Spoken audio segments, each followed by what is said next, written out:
susunod na programa ay rated PGI. Patnubay at gabay ng Islam ay kailangan para sa mga hindi Muslim na manonood.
Alhamdulillah Rabbil Alamin wassalatu wassalamu ala Rasulillahil Karim amma ba'd. Assalamualaikum warahmatullahi ta'ala wabarakatuh. Ramadan al-Mubarak mga kapatid. At syempre, andito ho ang ating mga kasangga. Pabatiin muna natin, Badr Faleh. A'udhu billahi minas syaitanir rajim. Bismillahirrahmanirrahim. Alhamdulillah. Alhamdulillahi Rabbil Alamin. Wassalatu wassalamu ala Rasulillahil Karim amma ba'd. Sobrang sa kulang ka boy. Kasi kasama siya rin, pumati ka kapatid. A'udhu billahi minash shaitanir rajim. Bismillahirrahmanirrahim. Tatlong patir lang ako. Tatlong patir lang.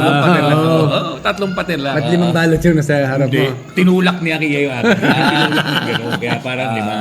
Pangsumor daw. Assalamualaikum warahmatullahi ta'ala barakatuh sa lahat ng ating mga tagapanood at ating mga taga-subaybay. Mashallah. Yes, at ito ngayon, pagtulungan namin ngayon si Ustad. Ustad, bumati ka. Assalamualaikum muli. Assalamualaikum warahmatullahi wabarakatuh sa mga tagapanood at sa mga kapatid ko na nandito ngayon sa Islam. Muli kami nagbabalik ngayon dahil sa mga usaping mga ganito sa panahon na kung saan sa buwan ng Ramadan. Para Mashallah. maintindihan natin kung ano ba yung dapat natin gawin at hindi natin pwedeng gawin sa buwan ng Ramadan. Pero may bago natin ituloy yan, ang sarap sa pagkarano. First time ba yung nagsala kanina dito sa studio? First time, ha? First time, ha? Maganda yung yung bato ng sound. Sounds no, ganda, no? Ganda. Ito ba tol, may lalagay pa ba yan ng Yung sound deadening. mayroon. Lalagyan natin. Di lalong Para mas flat yung boses. Mas flat yung Mas flat yung boses. Allah. Hindi umaalingaw-ngaw. Wala Parang parang may mga karton lang ng itlog. Pwede yun, pwede yun. Kaya pwede nila kortina. Pwede rin yun. Kortina. Di ba yung iba, yung tol, yung may pom, parang pom ang... Pwede yung iba nilalagay nila, yun, yung tray ng itlog. Yun, tray ng itlog. Or pwede rin, meron naman pinapagawa niyan. Para siyang frame na frame. na ganun. Tapos meron siyang foam sa gitna. Na, may mga butas. pero pwede mo siyang pagtakpan mong ganyan, ikaw na bahala. Pwede mo. Ito ceiling na lang na kortina. Maalikabok. Ha? Alam mo naman hikain tayo. Di sa studio, sa sa Camaguinaldo, di ba tol? Parang plywood yun na may... Yun, may butas-butas. Butas, no? Pero yung loob, pag sinili mo yung loob nun, may foam. Yun yung pwede yun. Pwede yun. Pwede yun. Marami ng inshallah. Tingnan natin. Inshallah. At Alam mo kapatid, kapiling natin ngayon dito si Ustad Suruna. Titignan natin kasi sabi ko pagtulungan natin doon. Hindi natin kaya net 3 against 1. Ha? Ano tayo ngayon? 3 in 1? Yung pag-usapan natin kanina na actually, ito mahalaga nito Ustad yung mga hindi Pagkakasundo ng mga iba-ibang ang pagsimula grupo ng fasting ng ng mga Muslim. Bakit ganon? Kasi alam mo maraming katanungan. Mga tayong mga Muslim, okay lang yan, parang natural na sa atin, normal Pero yung mga Kristiyano sa'yo, bakit yung iba, nagsimula na ng fasting kapon, ba't ikaw ngayon? 18, tapos yung iba, 19. Taon-taon bakit ganun may problema? Ano kaya ang magandang solusyon dito, Ustad? Ikaw, ano bang, tingin mo? Hindi, yun, doon muna tayo sa bakit iba? Bakit magkaiba? ganun. Doon muna tayo sa magkaiba. Kalmahan mo, baka sumuko sa atin yan. Isa lang, doon muna tayo, doon sa bakit muna nagkakaiba. Una rito, Hindi, bro, sandali. Kung mamimit mo na bukas siya. Hindi yun. Ibang segment yun. Iba yung segment Una siguro dyan yung alam naman natin dito sa ating bansa maraming mga pagkakaiba ng mga sekta, mga paniniwala o mga akida. So dahil doon sa iba, Oh, may isa, abot mo ang dito, iba Lord. hindi naman sumusunod. So doon nagkakaroon ng effect yung pagkakaisa ng bawat isa. Then saka alam ko, Ustad, ano rin meron din meron factor din yung geographical position ng bansa. Maaring nauna yung sumikat yung araw sa kanila. Kabila. Sa dito naman, delayed naman sa atin. Baka ganun yun yung siguro isang factor. Yung geographical position ng bansa. Ayan. Ang geographical position yata niya sa tiyan natin. Kaya, Salamat, Lord, sa yan yung nagagawa natin ng minority. Doon sa amin sa Mindanao, talagang meron din naman talagang mga nauna, meron namang mga nauhuli. Pero isa lang sila ng lugar So, kahit sabihin natin nagkaroon naman doon ng mga mufti, grand mufti, yung iba yung sumunod. Kasi nga dahil sa akida na paniniwala, yun ang sinusunod. Tamis, no? Kaso mahirap talaga na pagkaisahin ng iisa lang, pagkakaisahin natin. Noong araw, Tol, na hindi pa, ito, na-experience ko sa Ustad eh. Noong araw na wala pa. Anong taon yan? Ano pa ito?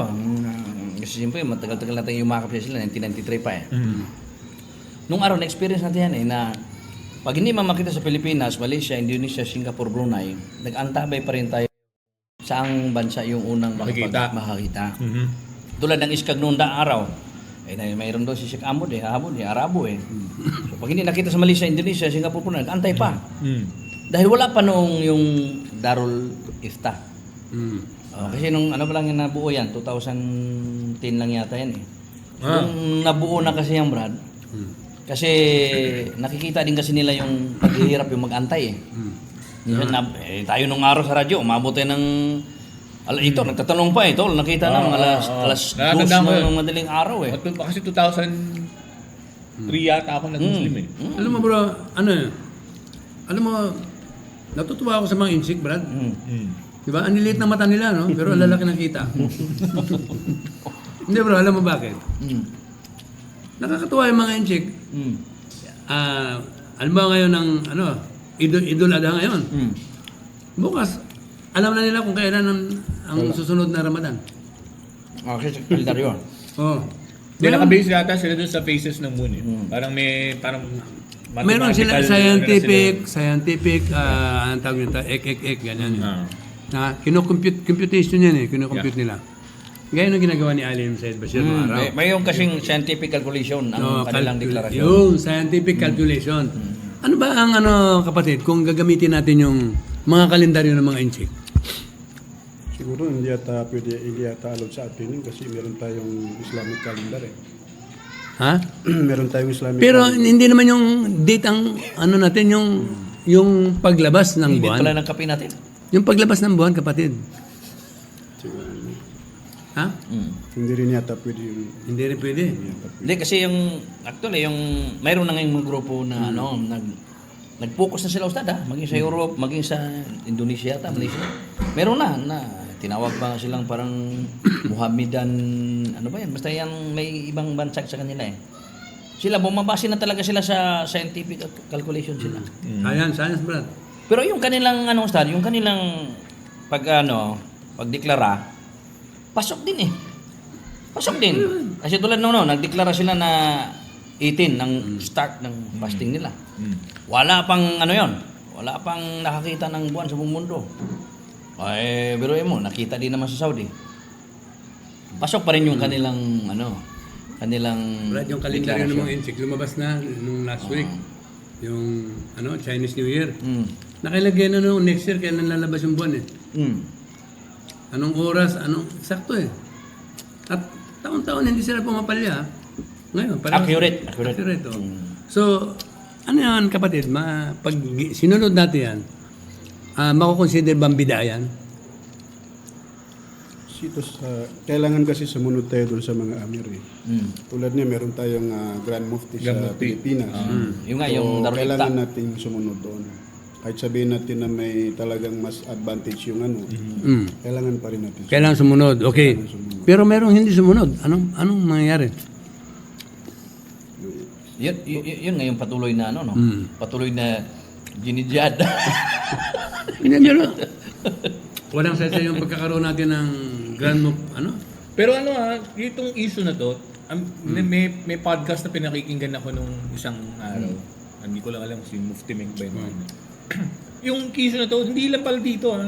Even sa ibang ibang bansa yun din. Na pinagtatalunan din nila. when kailan mag-start, at syempre, kailan din yung Eid. Dahil pag nauna ka, maaga ka maging Eid. Pag na-late ka naman, late din yung Eid ka. mo. Pero minsan tol, nangyari ano yan? Ito sa atin. Sabay. Halimbawa, magkaiba tayo ng simula. Mayroong 18, mayroong 19. Pero pagdating sa Eid celebration, minsan sabay.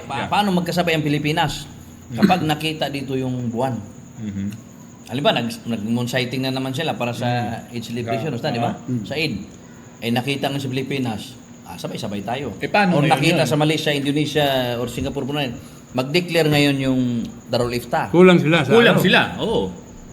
Di, sila, pasok sila doon sa kadalasan nangyari 29 o 30. 29. Tapos yung nauna, naging 30. Pero kapag ang nangyari ngayon ay 28 lang sila, hindi sila pwedeng sumabay kasi kailangan buuin yung 29. Hindi, may lang ako. Ilang taon na rin ako na Muslim, but yun yung first time, at hindi ko alam nasan ka eh. Alam ko wala ka nun eh. Nung nag-Eid tayo, Saudi ako nun. na Saudi ka yata, yeah.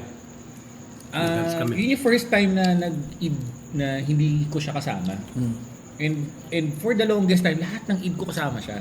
So, strangely, dahil since nga nasa Saudi siya, tapos at the same time, alam ko, nag-iba, yun pa yung putok yung issue nung yun na magkaiba. Meron nang nauna na Eid. Tapos meron mag-i-Eid pa lang kinabukasan. Parang ako nun, hindi ko maramdaman yung spirit ng Eid eh. Na dapat at that point, 'di ba? Celebratory yun dapat. Masaya ka kasama yung pamilya mo. Doon tayo sa noon. Sa Krami. sa Krami tayo Krami noon. tayo. Krami tayo noon. So parang na-deprive ako nung eh. Parang hindi ka makapag-celebrate. Bakit? Kasi alam mo yun, parang pressured ka. Ano ba? Kasama ba ako dun sa mga pinaparatangan na kung ano-ano dun sa sa social media? Ba't nauna? Ba't ganito? Di ba parang na-deprive ako? Now, sa akin naman, sumunod lang naman ako doon sa Amir eh. Di ba yun yung sinabi ng Amir? Di ba? Ngayon, parang sa akin, siguro it's about time na parang kung okay, mag-stick tayo doon sa isa. Ito gayon, no? No. Nauna ka na. Bukas mag-eat ka ulit. Part 2, no? Part 2. Di, ganun tol. Ganun lang ganun. Di, ganun nga. Si Yusuf nga eh. Makikikain ka na lang. Magkahiwalay kami ni Yusuf ng simula eh. Kasi yung anak ko, bumasi sa sa Darul Ifta. Di, ako na akong nagsimula. Sabi na, paano yan pa? Mauna ka mag-eid. Sabi ko, di dalawa yung eid ko. Anong tawag doon ba? Sabi ko, eid. Sabi niya sa akin, pwede ba yan pa? Sabi ko, pwede. Oo. Kasi ano naman yun eh. Di ba, celebration din yan eh. 3 days nga yan, Ustad, di ba? Yung iba, ano ba yung Malaysia ba yun? Malaysia, isang buwan. Actually kasi ang Eid kasi na nabanggit ng Rasulullah 3 araw yan. So either na may mauna. Ano yung 3 araw? 3 araw yung Celebration. celebration ng Eid.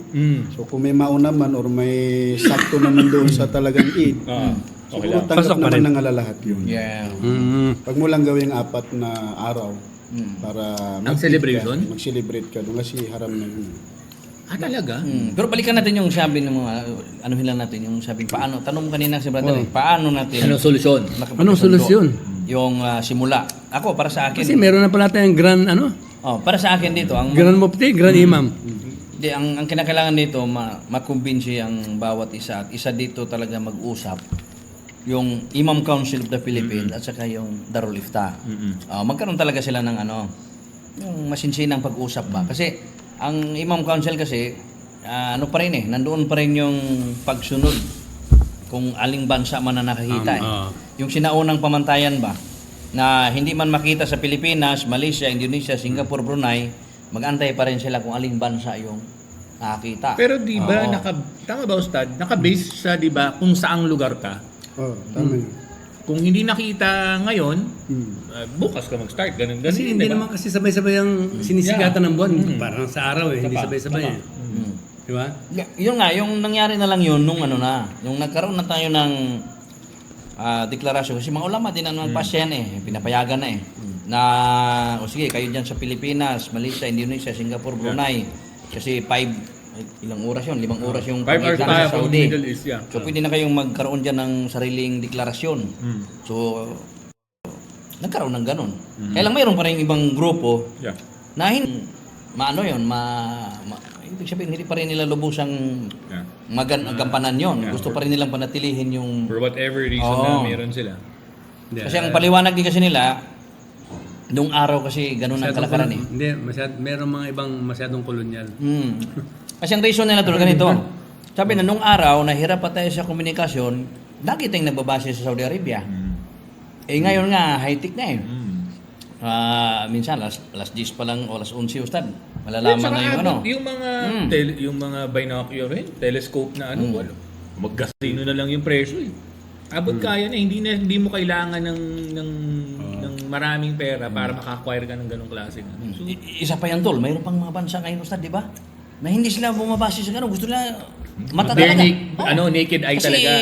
Soon na kasi. Ang kanong ng rason talaga ganun Wala. Oo nga. Kino-consider pa nilang bida yung gagamitan mo ng teleskopyo. Pero science, wala na tayong magagawa. AI, tanong mo kay AI kung anong oras sisikat yung araw bukas.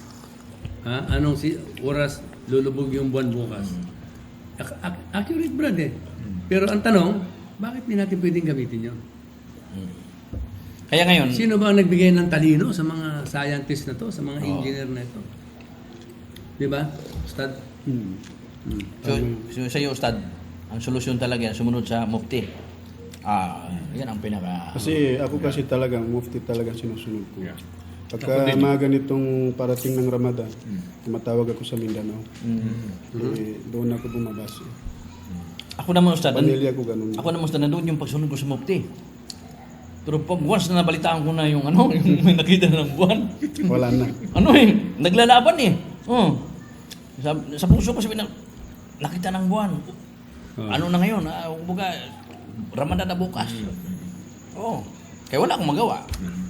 Ala naman hindi ko sundin yung puso ko, di ba?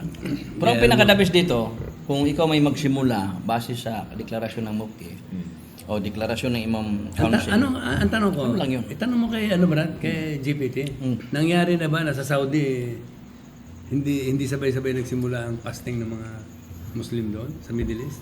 Ay, oo, kasi yung yung minsan nagkaano nga yung Jordan at saka Saudi. Nagsimula yung Saudi, yung Jordan, hindi Oo, ba? hindi kasi hindi din daw nakita sa Kanila. Ito lang nakaraan, sabay sila sa 19.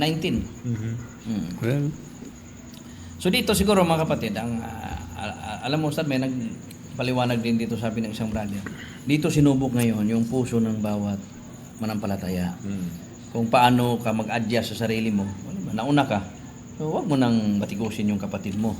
Bakit nauna ka, bakit nahuli Respeto ka, na lang, respeto. bakit sumunod ka sa Darul Ifta, bakit sumunod ka sa Imam Council. Kasi ating isipin, pero isang biyayaan naman tayo ni Allah base sa ating pero layunin. ganito kapatid. Isang bansa naman tayo. Bakit hindi lang tayo kaya magkasundo na sundin na lang natin yung mufti? Di ba? Alam mo, ito ang solusyon sa problema ng kamusliman ngayon, Brad. Yung pagkakahiwatak-watak natin, pagkahiwa-hiwalay. Di ba? Yung sectarianism, tribalism, etc., etc. Alam mo, kaya ako bilib ako sa mga inchik, Brad. Yung Chinese New Year, anywhere around the world, pag sinabing Chinese New Year, lahat sila nagsiselebrate. Isang, Saka kita mo, alam mo kung bakit nahihirapan ang mga Muslim ngayon? Parang push-over tayo. Binubuli tayo ng lahat, Brad. Bakit? Hindi tayo nagkakaisa. Wala tayong pagkakaisa. Imagine ang Pilipinas, ilang 10 million Muslim hindi magkaisa. Para i-celebrate yung Idul Fitr o Ramadan ang sabay-sabay, di ba? Ngayon, titingnan mo nangyayari ngayon, bro.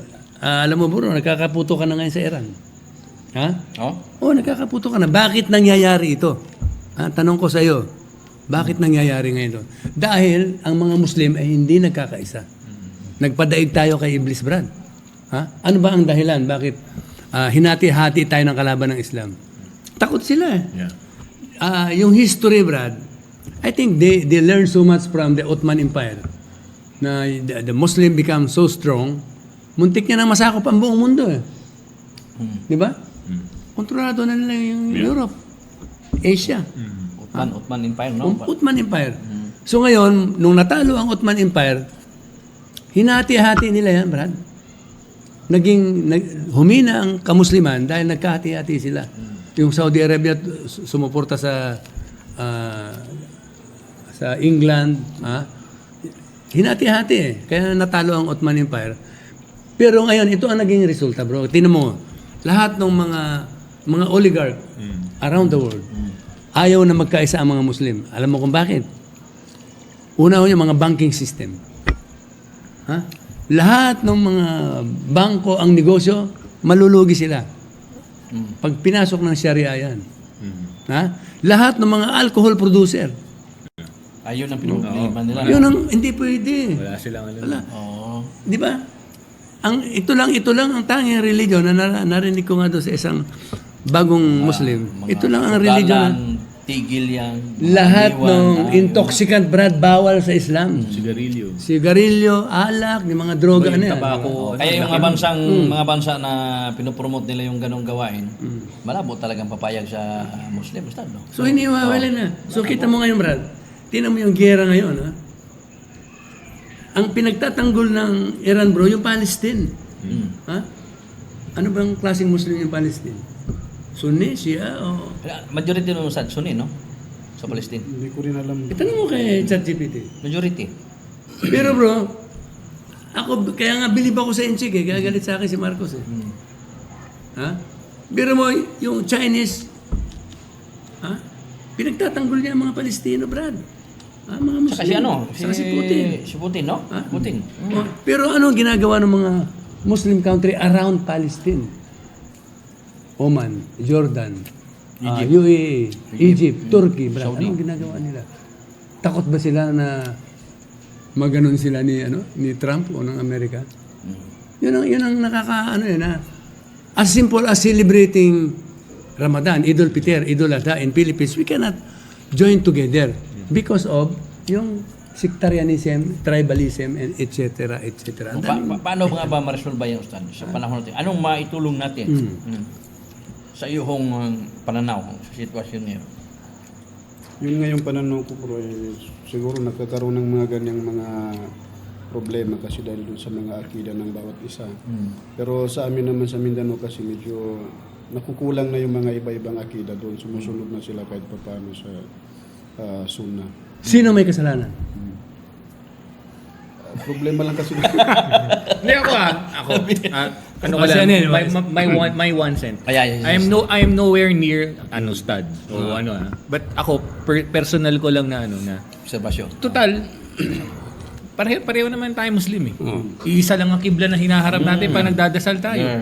Iisa yung pamamaraan pa naghuhugas tayo, paano tayo Bakit hindi natin pakinggan yung isang nagsasalita na ito na yung simula, ito na yung tapos. Diba? Para magkaisa tayo. Para once and for all, parang, di ba, parang pare-pareho naman, iisa lang yung huling propeta natin. Di ba? So bakit yung pagdating doon sa bagay na yon, bakit hindi natin simulan na doon lang? Di ba? Magkaroon ng respeto, pag-alam. Tulad ng tol, isusugo lang yung, tingnan mo yung apat na imam. O di ba, may history ba yan, nagbabangayan sila kung saan ilagay yung kamay? Di ba, apat na imam ha? Iba-ibang posisyon yan tol eh. Okay. Dito, may ganyan. May Hambali, nakaganyan. Tapos si Maliki. Pero Imam Shafi'i, dito yan si Imam Shafi'i, Makkah, di ba? So, tingnan mo Ustad, yung apat na imam, hindi pa silang tatalo na. Mali yan, bakit dito mo nilagay? So, nagkaroon sila ng pag-alam. Tulad ni Imam Shafi'i, si Imam Shafi'i, ganito man siya magsala. Si Imam Malik. Sino yung ganito magsala? Ano yan? Pagod yan. Si Imam Malik, nakadiretso. Di ba? Kasi ano yan? Pero guro ni ano yan? Isa sa guro ni Imam Shafi'i, si Imam Malik. Imam Malik. So dito mo ito, blessing ito eh. Kaya dapat ngayon, kasi yung, tulad sabi mo nga Ustad, mga akida na yan, Sunni, Shia, Salafi, Asaira, hindi na talaga natin kaya bigilin yan. Parami pa ngayon eh. Ngayon, anong solusyon natin ngayon yan? Respeto natin.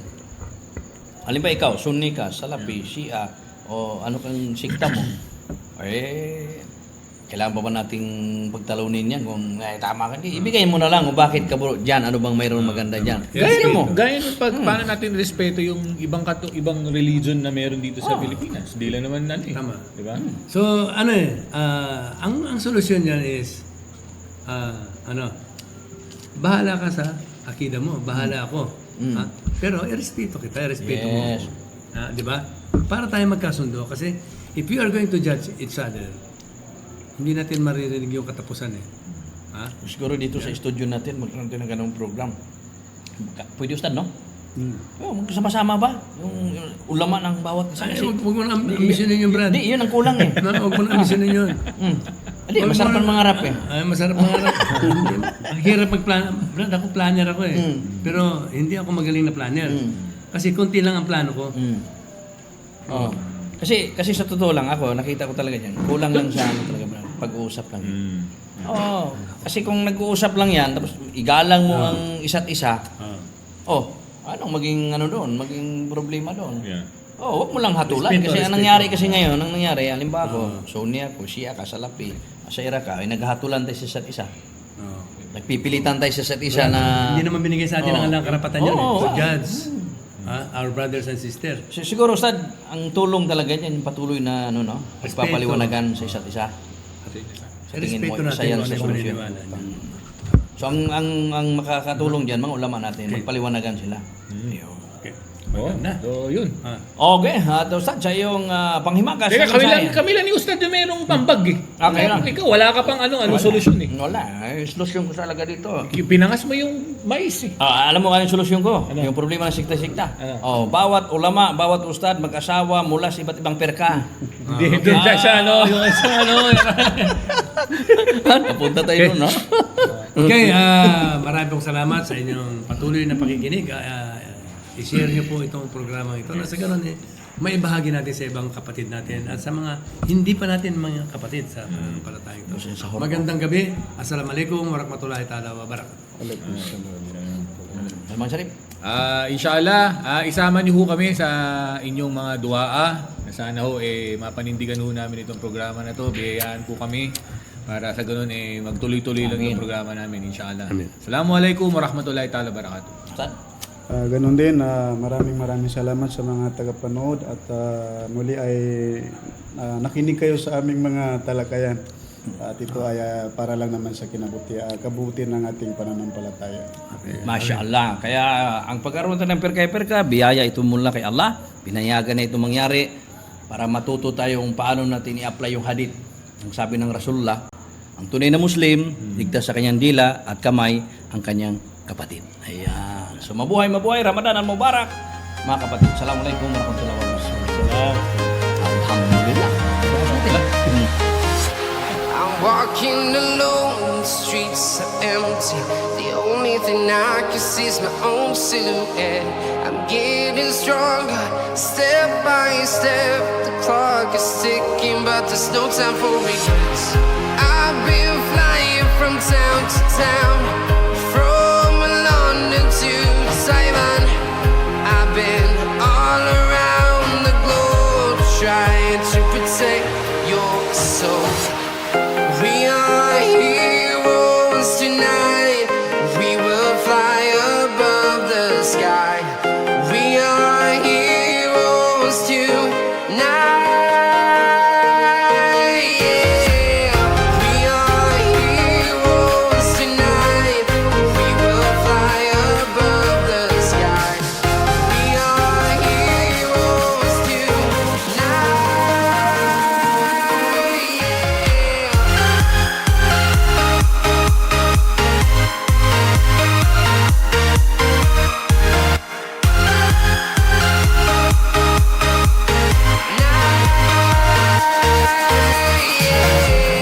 Feel like a dynamite, ready to explode right up in the sky.